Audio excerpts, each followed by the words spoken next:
Everyone, my name is Ellie, and in today's video I'm going to be talking to you guys about how to get medicine work experience.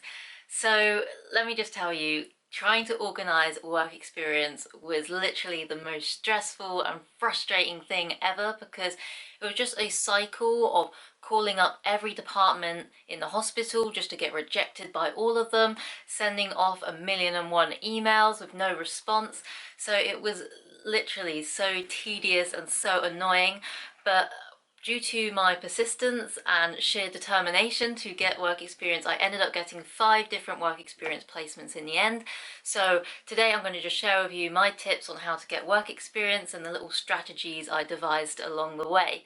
But let me kind of just say that if you are applying to study medicine this year, then your work experience has likely been cancelled, so just be rest assured that the medical schools are going to be extra lenient on work experience this year, because they obviously understand that a lot of people haven't been able to do it. So what I'd suggest is endeavour to do that work experience later on in the year if possible, but if not, then perhaps volunteer at an old people's home, or there's lots of opportunities in the local community now with the current situation. And then another thing that you could do is actually do virtual work experience. Places like Brighton Medical School are hosting virtual work experience where you can essentially do work experience in the safety of your own room, so I'll definitely use that. Personally, I recommend that you get 2 different types of work experience placements, so maybe one at the hospital, one at GP surgery, and then get some sort of long-term volunteering placement as well, because then that will give you a well-rounded view of the medical sector, and it will just give you lots to talk about in the interviews. I found that I pretty much mentioned my work experience in most of the stations of the MMI, so the more work experience you can get, the better, because the more experiences that you can elaborate and reflect on in the actual interview. My first tip is to organise work experience at the start of year 12. You just want to get all your work experiences done in year 12 so that when you start writing your personal statement at the end of year 12, all your work experience is there that you can start writing about. I know a lot of people who left it until year 13, which is a really bad idea, because then you're having to delay writing your personal statement until you get the work experience done, and it's just, year 13 is a lot of stress because of all the new A2 content and all of that, so you really don't want to leave it that late. And also, a lot of hospitals that offer work experience, they start accepting applications in like September or October, so you want to do that at the start of year 12, not the start of year 13. My second tip is to utilise your local hospital's website, because a lot of hospitals do offer work experience now. So I literally just went on my local hospital's website and there was a work experience page where I could fill in a form and apply. But let me just say, you're not always guaranteed a response, because of course the human resources department and hospitals are so busy. So my tip for you is to be perseverant, constantly follow up that email. They'll soon get bored of seeing you constantly pop up in their inbox, so they'll have to reply. So make sure that if you do send an application, you do chase it up and ask about the status of the application, so that you maximise your chances of actually getting some work experience from it. If you happen to live in Northamptonshire like me, then a really useful website that you can use is Northants GP, where you can apply to shadow a GP, which is really useful, because getting GP work experience is almost impossible, because trying to get work experience at your local GP doesn't usually happen because of confidentiality issues. So I really recommend, if you do happen to live in Northamptonshire, then definitely use that. Now I'm going to talk you through my last ditch attempts of getting work experience. So this was kind of the strategies that I used when I only had one work experience placement and I was getting a little bit stressed.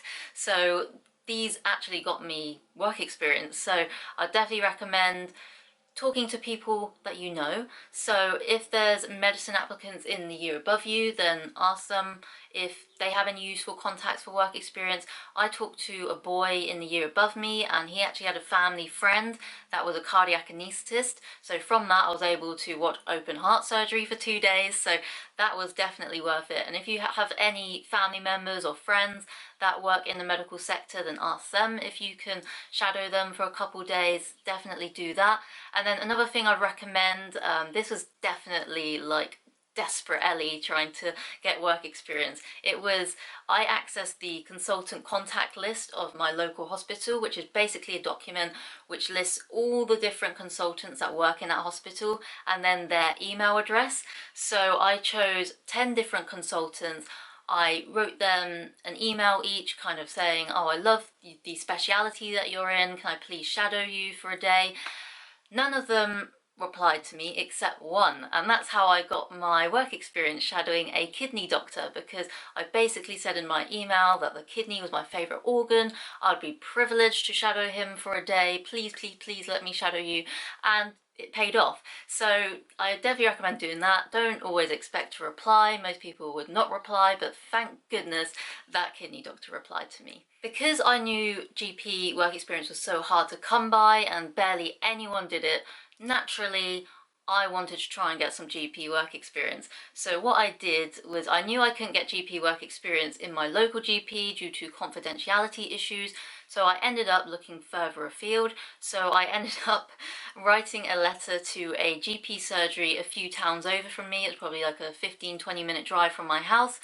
I handed in the letter to reception and basically said on the letter, you know, I'm applying to medicine, I really need some GP work experience, can you please, please, please, please, please let me shadow one of the GPs for a day? And they text me the day after saying that I could shadow one of their GPs next week. So that definitely paid off. So I reckon do that, because a lot of doctors are so passionate and they also remember what it was like for them trying to organise work experience. So you find that most doctors are willing to give up their time to let you shadow them, because that's how I did it with the kidney doctor. I was like, oh, the kidney's my favourite organ, I really want to shadow you, you seem amazing. So just charm them a little bit and they should give you some work experience. Another really useful way to get work experience is volunteering. So I really recommend volunteering at an old people's home or like a charity shop. I volunteered at an old people's home for 6 months and it was absolutely fantastic. I learned so much from it, lots of communication skills, and it was just really good to mention in my interviews, because the medical schools love seeing a long-term commitment like that. It just shows that you are passionate to study medicine, you are determined to help others and give up your time to do so. So definitely do something like that. And then I also recommend doing St John Ambulance if you can.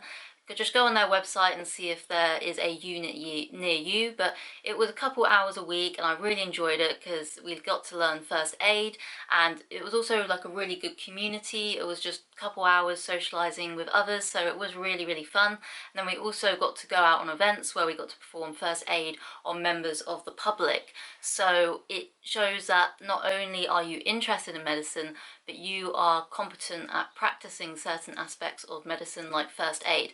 So that will be really, really impressive to the medical schools. So that's it from me on how to organise work experience. I really hope this helped you, because I know how frustrating it is to organise work experience, and it's just so irritating when you just get no response or you get constantly rejected. So my advice to you is that persistence is key. Just try any way that you can to get work experience. It just shows your determination to study medicine, because ultimately getting work experience is absolutely invaluable, because it will show the medical schools that you kind of know about the pros and cons of medicine. You've experienced a medicine environment in the hospital or in a GP surgery, yet you still want to study medicine. You're still motivated to pursue this as your career, so it shows a huge commitment on your part. So yeah, I'm going to be doing another video about work experience, but about what to expect when you're on your work experience, and also give you some advice on what to do on your work experience. So yeah, I hope that you enjoy that video as well if you watch it, and just make sure to like and subscribe and put your video suggestions down below, and I'll see you in the next video.